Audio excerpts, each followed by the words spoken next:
Historia de la filosofía, sin temor ni temblor.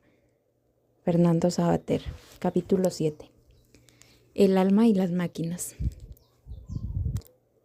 En el terreno del conocimiento, casi siempre se avanza poco a poco. El descubrimiento importante se prepara entre muchos, aunque siempre debe haber uno que se dé cuenta finalmente de que se está iluminando por primera vez algo antes desconocido.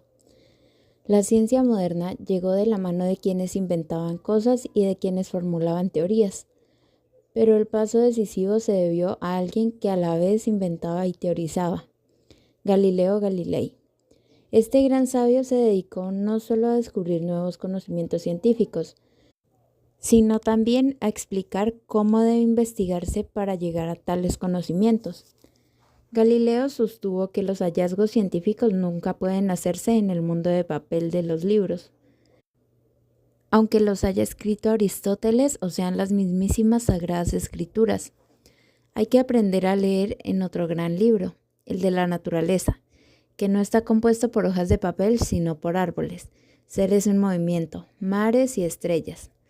Dios ha escrito la Biblia con sermones y metáforas hechas de palabras, pero también ha escrito otro gran libro, el libro del universo. Y para conocer este otro libro hace falta aprender a leer de nuevo, por medio de la experiencia y la observación de los sucesos naturales. Para esa nueva lectura necesitamos instrumentos como el telescopio que Galileo no inventó, pero que mejoró sustancialmente, el cual nos permite leer en los cielos más remotos.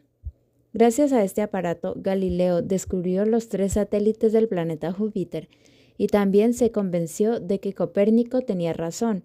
Es la Tierra la que gira en torno al Sol, como los demás planetas, y no el Sol quien se mueve.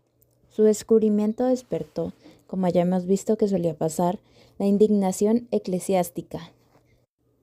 Galileo tuvo que enfrentarse con un proceso ante el Santo Oficio Inquisitorial, y para no acabar como Giordano Bruno no le quedó otro remedio que abjurar públicamente de sus bien probadas teorías. Cuenta la leyenda que una vez terminado el juicio, dio una patada en el suelo y se le oyó mascullar, y sin embargo la tierra se mueve. Galileo sostenía que el gran libro del universo está escrito por Dios, con todo lo que existe se mueve y actúa en la realidad, pero después de la experiencia que observa, la clave para comprender ese libro reside en las matemáticas, cifras, relaciones y figuras geométricas. Las matemáticas son la fórmula para obtener en claro lo que nos revela la experiencia, y de la combinación de ambas nace la ciencia moderna, que tantos avances importantes ha traído a nuestro mundo. También fueron las matemáticas el estudio principal de quien está considerado el primer filósofo propiamente moderno, el francés René Descartes. Estudió con los jesuitas y aunque no quedó contento con la formación escolástica que recibió, siempre mantuvo amables relaciones con ellos, en especial con el padre Mersenne, que fue su confidente a través de una abundante correspondencia. En aquella época, alistarse en el ejército podía ser buena forma de viajar y ver el mundo. Descartes la utilizó y eso le permitió conocer gran parte de Europa, mientras estudiaba matemáticas y física. Se instaló finalmente en Holanda, en busca de tolerancia y libertad de investigación. Escribió tratados sobre geometría, pero también sobre la luz, el cuerpo o los meteoros. Cuando ya gozaba de cierta fama, la reina cristiana de Suecia, muy interesada por la cultura y las ciencias, le invitó a Estocolmo para que le diera clases particulares. Lo malo es que la única hora que tenía libre la soberana eran las 5 de la mañana, que no es momento de hacer filosofía, sino de estar bien arropadito en la cama, sobre todo en Suecia, con el frío que hace. Además, Descartes nunca había tenido buena salud, de modo que en uno de esos madrugones pilló una pulmonía y se murió. A los filósofos nunca les había sido demasiado provechoso empeñarse en complacer a los príncipes. La mayor preocupación intelectual de Descartes fue buscar la certeza en el conocimiento. ¿Cómo podemos alcanzar una seguridad en todos los saberes semejante a la que tenemos en matemáticas? Pero su originalidad puede centrarse en elementos biográficos para indicar el camino, en griego, método, a seguir antes de dictar normas para todos. Contó en primera persona su propia aventura intelectual. Cuenta Descartes que cierta noche estaba sentado junto a una estufa en su campamento militar y de pronto comenzó a dudar de todo lo que había aprendido hasta la fecha. ¿Y si todo lo que sabía fuera erróneo? ¿Podía estar seguro de algo? Los sentidos, meditó, me indican ahora que estoy junto a una estufa, en mi campamento, rodeado de árboles y bajo las estrellas. Pero los sentidos me engañan a veces. Por ejemplo, un bastón introducido en el agua parece a la vista que deja de ser recto, etc. Y cuando estoy dormido veo cosas que me parecen muy reales, pero solo existen en mi imaginación. Y si todo fuese un sueño, tanto la estufa como los árboles, las estrellas e incluso mi propio cuerpo. Desde luego, las verdades de la matemática parecen segurísimas. 2 y 2 son 4. Esté dormido o despierto.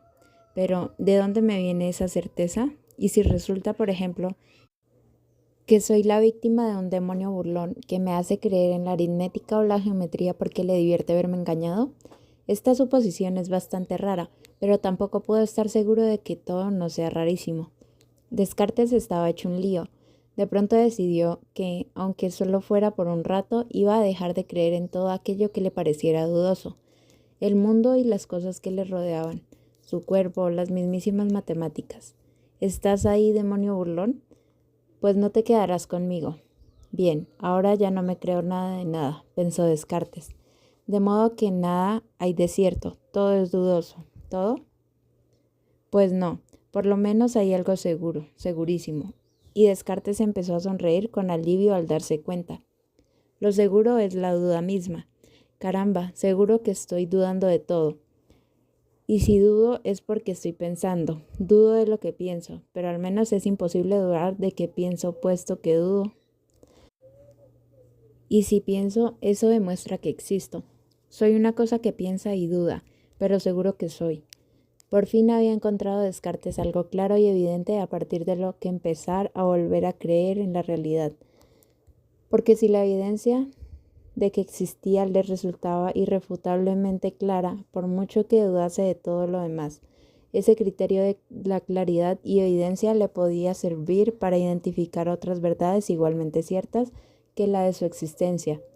Por ejemplo, estaba lleno de ideas que le venían de sus sentidos, del mundo, de las cosas, quizá de sus sueños, de todo lo dudoso. Pero tenía la idea de la perfección absoluta y esa idea no podía habérsela sugerido nada de este mundo, donde todo es imperfecto. De modo que la idea de perfección hace evidente y clara la existencia de un ser absolutamente perfecto, al que llamamos Dios. Si Dios existe, como resulta evidente, y es perfecto, tiene que ser bueno, porque la maldad, por ejemplo, las ganas de engañar al prójimo para burlarse de él, son imperfecciones, de modo que Dios evitará que ningún demonio antipático me tome del pelo. Puedo confiar en las matemáticas, en mis sentidos y en la capacidad de mi razón. Adelante, pues, podemos poco a poco volver a la ciencia y al conocimiento. Una vez establecidas las primeras reglas para alcanzar la seguridad en el conocimiento en su obra más célebre, El discurso del método, que figura desde entonces entre los tops best-sellers de la historia de la filosofía, Descartes se dedicó a meditar sobre todos los temas imaginables de la metafísica, la física y hasta la psicología. Por ejemplo, las pasiones. Estableció una separación radical entre el mundo material, todos los cuerpos, cuya característica principal es la extensión, y el alma, una exclusión humana caracterizada por el pensamiento inteligente. Los cuerpos materiales, valga la redundancia, se mueven y obran solamente de acuerdo a las leyes mecánicas. Dios los puso en marcha de un golpe inicial al comienzo de los tiempos, y ellos siguen dale que dale por inercia. Las almas humanas, en cambio, pueden decidir a partir de su libre voluntad. Para Descartes, la conciencia, es decir, la capacidad de experimentar sensaciones, dolor, placer, etc., es una exclusiva del alma. Los animales, al no tener alma y ser simplemente cuerpos, funcionan como puras maquinarias. Parece que sufren dolores o tienen satisfacciones, pero en realidad son tan incapaces de sentir nada como una lavadora o un microondas. El cuerpo humano es también una máquina. El alma está unida a él a través de la glándula pineal, situada en la base del cerebro, y por eso experimenta lo que en el cuerpo ocurre. En fin, en estas cuestiones las conclusiones de Descartes resultan más dudosas que claras y evidentes, a pesar de su método. El pensamiento de Descartes causó impacto en toda la Europa culta de su tiempo. Tuvo partidarios entusiastas, seguidores críticos y adversarios decididos, que también estaban sin embargo influidos por sus teorías. El más destacado de estos últimos tiempos fue el inglés Thomas Hobbes. Muchas veces se le ha reprochado a Hobbes su visión sumamente pesimista de la naturaleza humana, concentrada en su aforismo repetido hasta el hartazgo. El hombre es un lobo para el hombre. En efecto, Hobbes se toma a broma la idea aristotélica de que el hombre es un animal sociable. Sí, sociable, pues vaya. Según él, los hombres son egoístas, depredadores y pendecieros. Cuando se reúnen con sus semejantes no buscan más que ridicularizarlos y aprovecharse de ellos. Si de vez en cuando se consigue una sociedad bien ordenada donde la gente puede convivir sin utilizar la violencia contra el prójimo, no es porque los hombres tengan un instinto que los haga sociables, sino al contrario, porque un poder inexorable y absoluto se impone contra las tendencias de la naturaleza humana y consigue domesticarla. Uno puede entender mejor esta mala opinión sobre el hombre de Hobbes si se recuerda que el pensador vivió una época de grandes enfrentamientos y guerra civil en su país, que le obligaron a exiliarse temporalmente a Francia, donde se relacionó con Descartes, por cierto. Vivir una guerra civil no fomenta precisamente el optimismo y la confianza en la bondad humana. Algo sabemos de este tema los españoles. Por otra parte, Hobbes era un materialista convencido. Está de acuerdo con Descartes en que cada uno de nosotros es una cosa que piensa, pero esa cosa nada tiene que ver con un alma o un espíritu, sino que se resume sencillamente en un cuerpo. Nuestros pensamientos provienen de las imágenes que los objetos del mundo y sus movimientos proyectan sobre nuestros sentidos corporales. No hay realidad fuera de los cuerpos y toda la dinámica de lo real se debe a movimientos corporales. Lo que no es corpóreo no existe. Hobbes llegó a sostener que también Dios tiene que tener algún tipo de cuerpo material, pues quienes lo imaginan meramente espiritual e incorpóreo están negando sin darse cuenta su existencia. Pero lo que más interesa a Thomas Hobbes como filósofo no son las cuestiones complementativas y metafísicas, sino las más decididamente prácticas, o sea, la organización de la convivencia social y la justificación de las instituciones de gobierno. Después de Nicolás Maquiavelo, es el segundo gran pensador político de la época moderna. Para Hobbes, el sistema político deseable puede deducirse casi geométricamente de dos principios o axiomas fundamentales que definen la condición humana. Primero, cada individuo humano tiene una avidez natural a gozar él solo de todos los bienes sin compartirlos con nadie.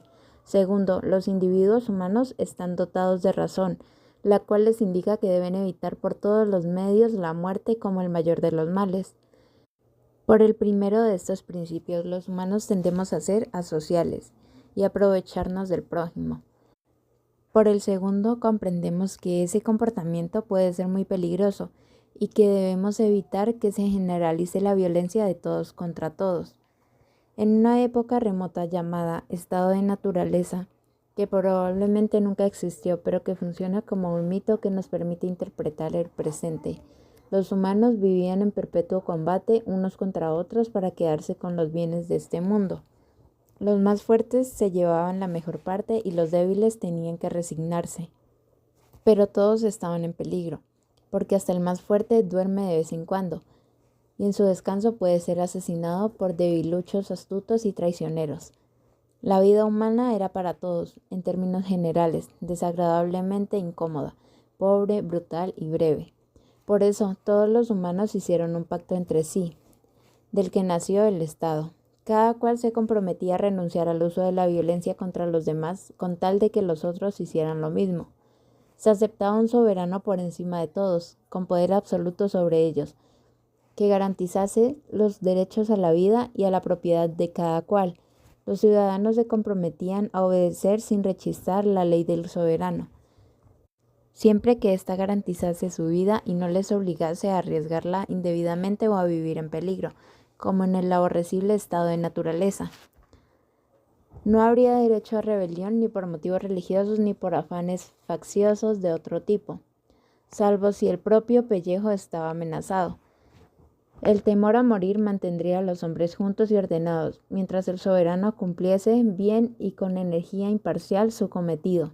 La obra principal de Huys se tituló Leviatán, y la portada de la primera edición mostraba a un hombre gigantesco y coronado formado por miles y miles de hombrecitos como células de su inmenso cuerpo social. Tanto Descartes como Huys intentaron aplicar la nitidez de los razonamientos matemáticos a los problemas filosóficos, y el mismo camino heredado de Descartes siguió el pensador judío Baruch Spinoza, nacido en Ámsterdam de una familia hebrea exiliada, como tantos otros de su religión, primero de España y luego de Portugal. Durante toda su breve y sabia vida, que solo duró 44 años, Spinoza no dio más que lecciones de cordura, tolerancia y alegría racional. A cambio obtuvo intransigencia, exclusión y se convirtió durante siglos en uno de los autores más calumniados y malditos de la historia de la filosofía. Los judíos le excomulgaron por hereje y hasta un fanático trató una noche por la calle de apuñalarle, aunque no logró más que rasgarle el manto. Los cristianos le vigilaron como peligroso subversivo y después de morir profanaron su tumba con pintadas infames. Rechazó honores y cargos académicos para ganarse su modesta subsistencia trabajando en un taller de óptica como pulidor de lentes. La claridad del cristal y la lucidez de la visión ocuparon su vida, no la ambición, el odio ni el temor. Spinoza se consideraba discípulo de Descartes, pero no se dedica simplemente a repetir, sino que procura enmendar aquellas partes del pensamiento del maestro que le parecían erróneas. Descartes mantuvo una separación radical entre los cuerpos, regidos por la necesidad mecánica, y las almas, dotadas de libre albedrío. Spinoza pretende acabar con esta dualidad, porque le parece que supondría en la realidad dos reinos distintos inexplicablemente superpuestos y coordinados. En su pensamiento, que expone en una obra titulada Ética demostrada de modo geométrico, que nunca llegó a ver publicada, sostiene que todo lo real está formado por una única sustancia, causa de todo lo que existe y no causa a su vez por nada, a la que podemos llamar naturaleza, o si lo preferimos, Dios. Cuanto existe es un modo o forma peculiar de esa sustancia, lo mismo que cada una de las olas del mar, solo es una modificación más o menos efímera del inmenso conjunto de agua. Esa sustancia universal, llámesele natural o divina, tiene infinitas características o atributos, la mayoría de las cuales ni siquiera podemos imaginar, pero al menos conocemos dos, la extensión y el pensamiento. La extensión está formada por los cuerpos, el pensamiento por las ideas, ambos coordinados y sometidos al mismo orden necesario. Cuando queremos entender los cuerpos debemos seguir con la cadena causal que los une entre sí, y para entender las ideas debemos aplicar esa misma norma al modo que una derivan de otras. El ser humano está formado por su cuerpo, que pertenece al atributo de la extensión, y por la idea o alma de ese mismo cuerpo, la cual es un modo del atributo del pensamiento. El alma es una idea múltiple formada por la multitud de ideas variables que responden a cada uno de los múltiples estados de nuestro cuerpo, que cambia de acuerdo con la influencia que sobre él ejercen los demás cuerpos existentes. La mayoría de estas ideas son confusas o imperfectas, porque responden solo a los movimientos de nuestro cuerpo, pero ignoran el resto de la dinámica que mueve a todos los demás. Si nuestra alma solo se dirige por las percepciones sensibles y la imaginación que se basa en ellas, nunca tendremos una visión clara y concluyente de la realidad. Pero si logramos sintonizar con las ideas universales y eternas, como la sustancia misma, alcanzaremos la verdad y nos alzaremos sobre el abrumador barullo de los minúsculos y cambiantes errores cotidianos. Un error, por ejemplo, es creer que el hombre es libre, como si fuera una especie de reino aparte, no sometido al resto de la sustancia universal y su orden necesario. No somos libres de inventarnos una naturaleza propia a nuestro gusto, ni un cuerpo que funcione como nosotros queramos. Yo soy libre de elegir entre la carne o el pescado a la hora de comer, y entre el agua o el vino cuando tengo sed, pero no soy libre para comer clavos o beber lejía, porque mi cuerpo no lo soportaría. Si quiero salir de casa y vivo en un sexto piso, puedo optar por bajar por la escalera o por tomar el ascensor, pero no por echar a volar por la ventana como un pajarito. De modo que cuanto más me deje llevar por los caprichos de mi imaginación alentada por ideas confusas, menos libre seré. O sea, menos haré lo que me conviene y necesito, más me arrastrará lo que no soy yo, lo que me rodea. Y cuanto mejor comprenda por medio de ideas verdaderas lo que soy yo y lo que es el mundo, mejor entenderé mis necesidades y actuaré en consecuencia. Ser verdaderamente libre, no en la ilusión, es aceptar la necesidad de lo que soy.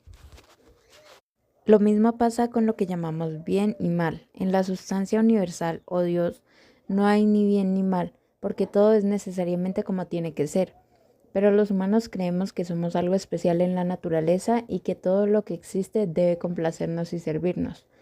De modo que a veces nos enfadamos con ciertos aspectos de la realidad y decimos que están mal, y en cambio nos ponemos contentos con otros a los que elogiamos asegurando que están bien. Chiquilladas, si estoy nadando en el mar y me encuentro con un gran tiburón blanco, diré que es un bicho muy malo. Y en efecto, a mí no me hará ningún favor, pero en cambio yo seré algo bueno para el tiburón, porque le resolveré la comida del día. Y el tiburón es parte también de Dios, ni mejor ni peor que yo. De modo que lo bueno y lo malo son calificaciones que solo tienen sentido cuando se refieren a lo que me conviene a mí, pero no en términos absolutos. El ser humano está sometido a pasiones, es decir, a lo que nos pasa por influencia del resto del universo. Por ejemplo, amo lo que me parece bueno y odio lo que creo que es malo. De acuerdo con lo que hemos dicho, todas las pasiones se basan en ideas confusas, pero no todas son iguales. Hay pasiones alegres, como el amor, que aumentan nuestra capacidad de actuar de acuerdo con nuestra naturaleza, y pasiones tristes, el odio, la envidia, el remordimiento, etc., que nos alejan de hacer lo que nos conviene y nos llevan por el camino más perjudicial. No hay nada mejor para el hombre que la alegría, sobre todo cuando se purifica de la confusión habitual y responde a una idea verdadera, universal y eterna, de lo que es la sustancia de la que formamos parte. A eso Spinoza le llama amor a Dios. Por su naturaleza, el ser humano está hecho para vivir en compañía y armonía con sus semejantes. Nada puede ser más útil para un hombre que otro hombre, aunque haya tantos malos y equivocados por sus pasiones. El sabio, es decir, el hombre libre que sabe lo que de veras necesita, siempre preferirá vivir en la ciudad entre sus semejantes que solitario en la selva o en lo alto de un monte, sin más compañía que algún oso. Para vivir en la naturaleza no hace falta ni salir de casa, porque todo forma parte de ella, la mesa, el televisor o el semáforo, igual que el árbol, la estrella o el río. De modo que la naturaleza del hombre es vivir en sociedad y no es verdad que los hombres sean unos enemigos o rivales de otros, como cree Hobbes. Eso es solo el efecto de pasiones tristes e ideas confusas. El Estado no debe atemorizar a los hombres, sino garantizar su libertad, o sea, la posibilidad de que actúen de acuerdo con su naturaleza, y como en nada actúan tan propiamente el alma humana en la búsqueda del conocimiento y la verdad. El Estado debe fomentar la libre investigación y discusión de las ideas, evitando poner su fuerza al servicio de la intransigencia obtusa, la superstición o la inquisición que prohíbe pensar al vecino. Queda claro ahora por qué Spinoza fue tan odiado por los tristes y considerado el peor enemigo por quienes suponen que Dios es una especie de tirano tan supersticioso e incapaz de razón como ellos mismos. Frente a Spinoza se alzó otro filósofo que comprendió bien la importancia de su pensamiento, pero optó por defender tesis opuestas, al menos en parte. Gottfried Wilhelm Leibniz eran caracteres muy distintos. Leibniz era un hombre del mundo, se movía como pez en el agua en la corte, sabía halagar a los poderosos y no desdeñaba las subvenciones que le permitiesen vivir sin agobios, pero no era ni mucho menos uno de esos gorrones y saberdes que vemos mariposear en torno a príncipes y ministerios. Tenía un talento extraordinario y lo utilizó en los campos más diversos, como las matemáticas. Descubrió el cálculo infinitesimal, la lógica, la teología, la historia y también la política. Fue un avanzado en intentar una unión entre los reinos europeos. En cierta ocasión visitó a Spinoza en su taller holandés, pero casi clandestinamente, y luego negó todo el asunto. No quería verse relacionado con ese peligroso judío que le fascinaba y cuyo genio era de los pocos capaces de entender. Leibniz también creía en un orden del mundo, pero no geométrico y necesario como el de Spinoza, sino espontáneo y libre, por supuesto, aunque la mirada superficial parezca caótico y absurdo. Todo el universo responde a un propósito. Es algo parecido a esos entretenimientos de los periódicos que ofrecen una serie de puntos aparentemente para representar un rostro o cualquier otra imagen. Dios es el diseñador secreto y voluntario de ese orden, que a veces se nos escapa. Para Dios no existe la necesidad porque es perfectamente libre, sino la posibilidad, es decir, el conjunto de alternativas entre la voluntad creadora elige. Y como además de omnipotente es bueno, el proyecto de universo que ha realizado es el mejor de todos los posibles. A nosotros que somos capaces de ver una pequeña parte del conjunto, desde luego no nos lo parece. ¿Cómo va a ser este mundo lleno de guerras, enfermedades, injusticia el mejor posible? Pues sí, lo es para quien considera la totalidad del mismo modo que un cuadro es mejor cuando incluye sombras y no solo luces, colores oscuros y no solo brillantes. Por ejemplo, Dios podría haber hecho a todos los seres humanos obligatoriamente buenos, pero eso les hubiera robado su libertad. Es mejor que sean libres, aunque por ello elijan a veces hacer fechorías. La posibilidad de mal mejora al mundo según Leibniz. En el universo de Leibniz, nada está hecho mecánicamente y en serie, porque todo es individual y único. No hay dos seres iguales, ya que si fuesen exactamente iguales serían el mismo. Toda la realidad está compuesta de monadas, una especie de átomos espirituales, simples que no tienen extensión ni por tanto partes divisibles.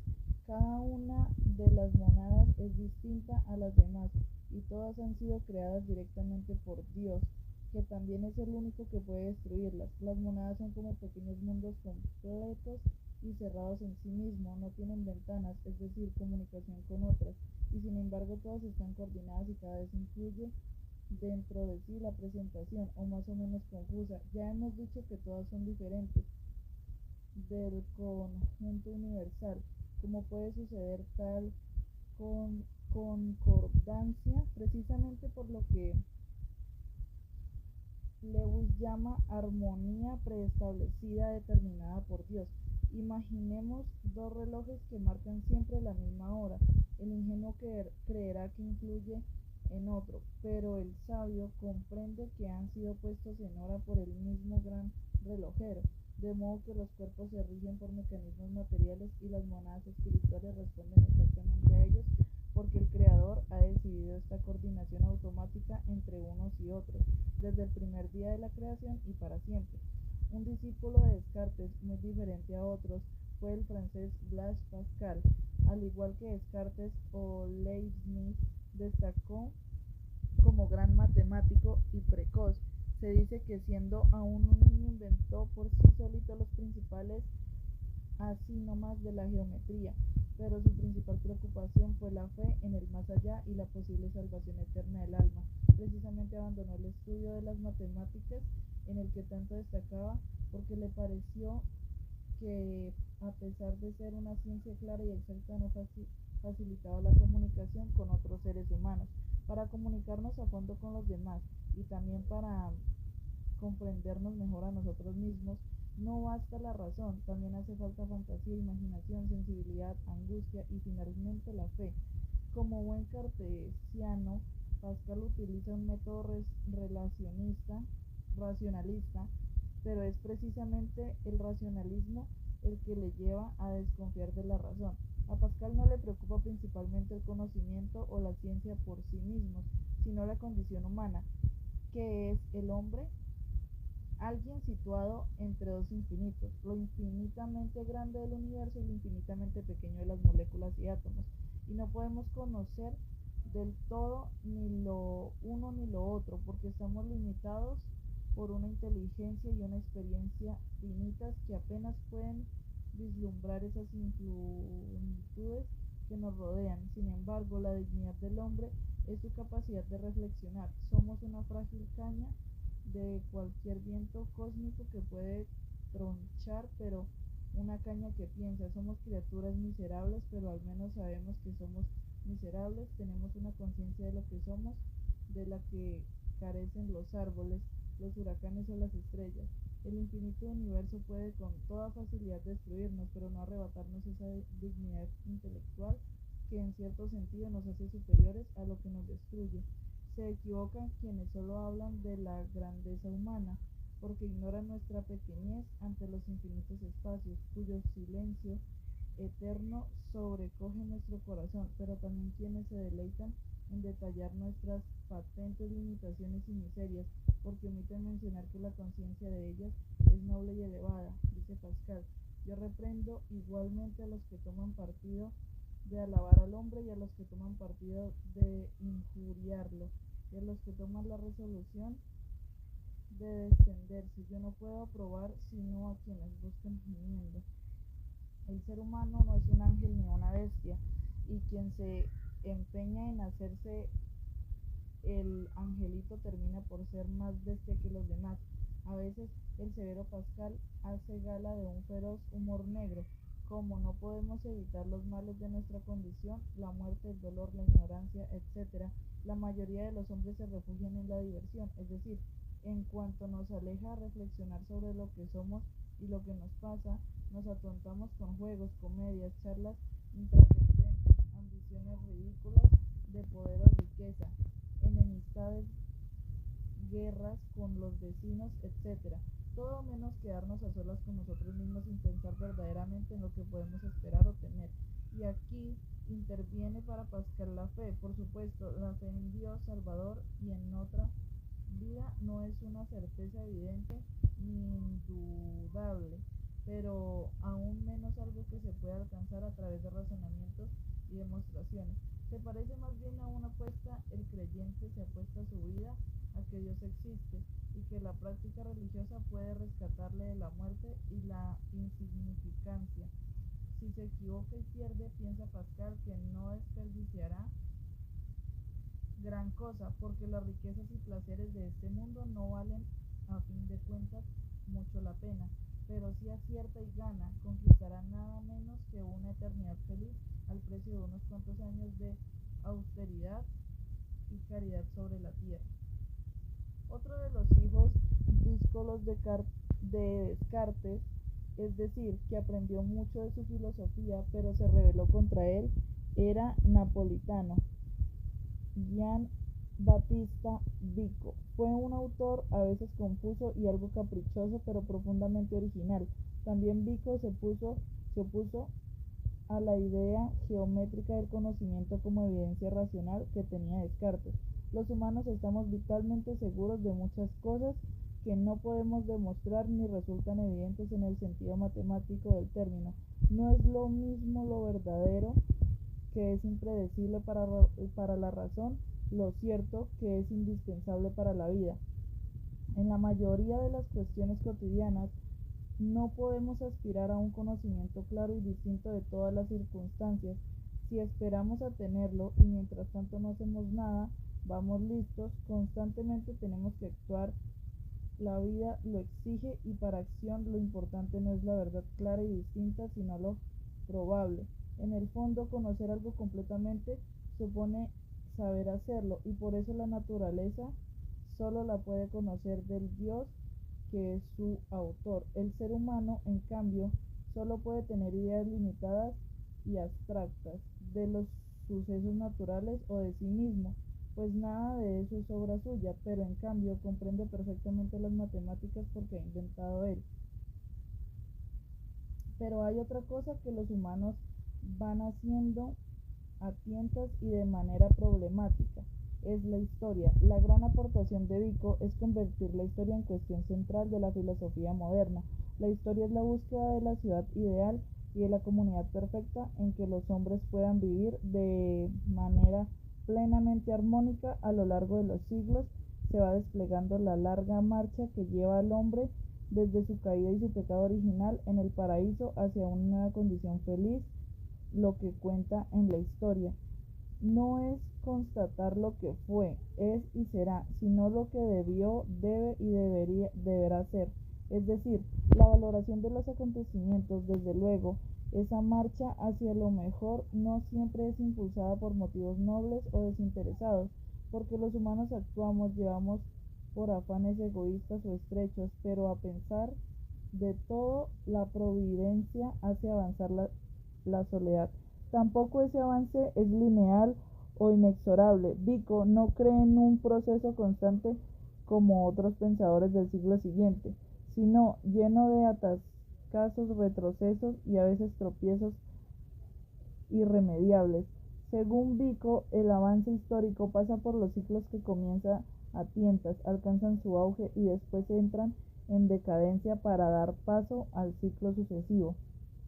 Los describe con su detalle, a veces con demasiados detalles y digresiones. En su gran obra que tituló Ciencia Nueva, primero vino la edad de los dioses, es decir, las comunidades primitivas centradas en la autoridad de la cabeza de la familia y el temor de Dios.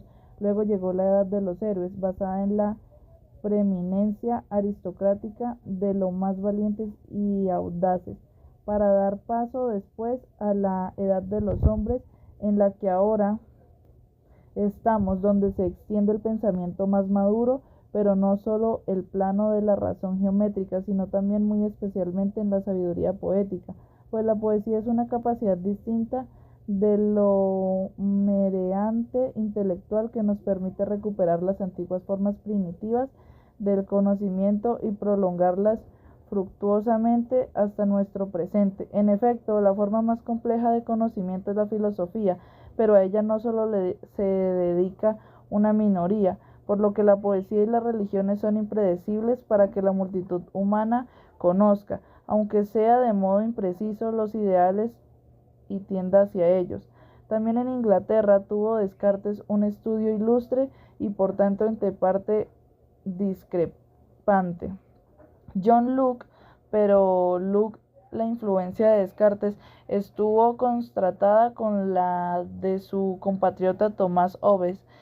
Al igual que este último, Locke no solo se dedicó a la filosofía meramente teórica, sino también de forma más práctica a la política, y conoció a los altibajos de las luchas partidistas. Padeció de manera más bien preventiva el exilio de Francia y Holanda, hasta convertirse finalmente en una respetadísima e influyente personalidad de su país. Precisamente una de sus primeras obras fue su Carta sobre la Tolerancia, en la cual defendía esa impredecible virtud democrática de una época zarandeada por enfrentamientos y persecuciones religiosas, lo que terminaban por convertirse en luchas civiles. Locke siguió la tradición empirista de los pensadores británicos, inaugurada por Francis Bacon, proseguida por Hobbes y de un modo u otro llega hasta hoy mismo. Para Locke como para Descartes el objeto del conocimiento humano son las ideas, pero para él no hay más ideas en nuestro entendimiento que las que provienen de la experiencia, sin la información sensorial sobre la realidad del mundo que aportan nuestros sentidos. En nuestra mente permanecerá en blanco como una página sobre la que nada ha sido escrito, pero la experiencia de los sentidos no nos proporciona más que ideas simples, las más elementales de todas, formas, colores, sonidos, reposo o movimiento, también el placer, el dolor, la unidad, la existencia misma de las cosas, lo que hay y lo que no hay. A partir de esas ideas simples se forman por medio de los mecanismos de combinación, yuxtaposición y análisis de las ideas complejas esenciales para las formas más sofisticadas y científicas de nuestro saber. El entendimiento humano lo recibe todo de la experiencia pasivamente, pero luego actúa y relaciona las ideas recibidas unas con otras. Gracias a ello, acuñamos conceptos de lo universal y general que se hacen patentes por medio del lenguaje, que solo existen como términos en él. A partir de lo particular, que es lo único que nuestros sentidos se encuentran en un mundo real, llegamos a los términos universales del lenguaje que expresa nuestras ideas más complejas. También teorizó Locke sobre las cuestiones políticas, tratando de establecer cómo debería ser la mejor forma de gobierno. Sus reflexiones siempre están llenas de buen sentido y moderación, aspirando a una defensa firme pero socialmente ordenada de las libertades individuales. Fue el primero que apuntó a la separación de poderes, pues según luego un poder ejecutivo que las ponga en práctica de manera efectiva, y también concedió por primera vez la importancia a la educación de los ciudadanos, rechazando los castigos corporales que entonces y aún luego durante mucho tiempo están vigentes en las escuelas, propugando que se educase no solo en conocimientos objetivos, sino también forzando a personas capaces de vivir socialmente con los demás y de ser influidos por la aprobación o desaprobación razonada de sus conciudadanos. Nemo y Alba están sentados ante una pizarra llena de símbolos geométricos, jugando con un gato. Nemo: de modo que todos esos sabios son más o menos racionalistas, pero cada uno entiende la razón a su modo. Alba: pues sí, que si la razón es geometría, que si es experiencia, que si necesita imaginación y poesía, que si debe ocuparse de la verdad o de la probabilidad o de, yo qué sé. Nemo: y no te olvides de Pascal. Si no le entiendo yo mal, dice que la razón es muy útil para darse cuenta de que al final no te puedes fiar de ella, es mejor la fe. Toma castaña. Alba: puede que todos acierten en parte, cada cual a su modo. ¿Te acuerdas de los ciegos que se encontraron con un elefante? Nemo: a ver qué chorrada inventas ahora. Alba: de chorrada nada. Monada. Nemo: será monada que estamos con Leibris.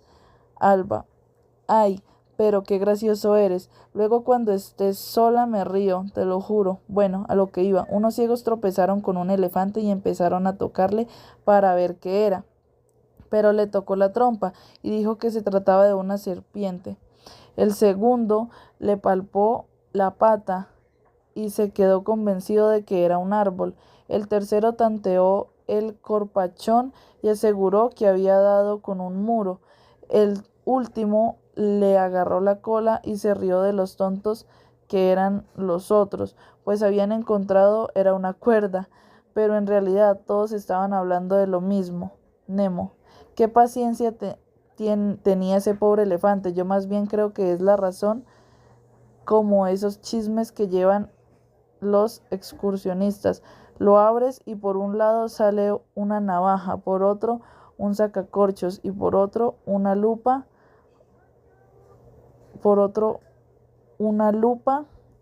o abrelatas, y todo así. La razón nos sirve para todo, pero tiene formas distintas según el uso que queremos darle. Alba: bueno, yo sigo con mi paquidermo. ¿Cómo puede ser que a Descartes los animales le parecen máquinas? A alguien le puede parecer que el elefante es un aparato sin vida, o un perro, o este gatito. Vaya, absurdo, Nemo. Es verdad que parece imposible pensar que los gatos, perros, elefantes o tigres son máquinas. En otros casos, en cambio, hace tiempo leí una novela de ciencia ficción en la que una nave terrícola llegaba a un planeta desconocido y los tripulantes eran atacados por un enjambre de insectos voladores que luego resultaban ser diminutos robots. A mí no me resultó eso tan raro, Alba. Sí, pero los robots los hacemos nosotros y no la naturaleza, aunque claro, bien mirado, por dentro estamos todos llenos de tuberías, válvulas y cosas así, como las máquinas, Nemo. Sin embargo, el alma, Alba. Ay, sí, el alma. Esa es otra que viene a complicarlo todo.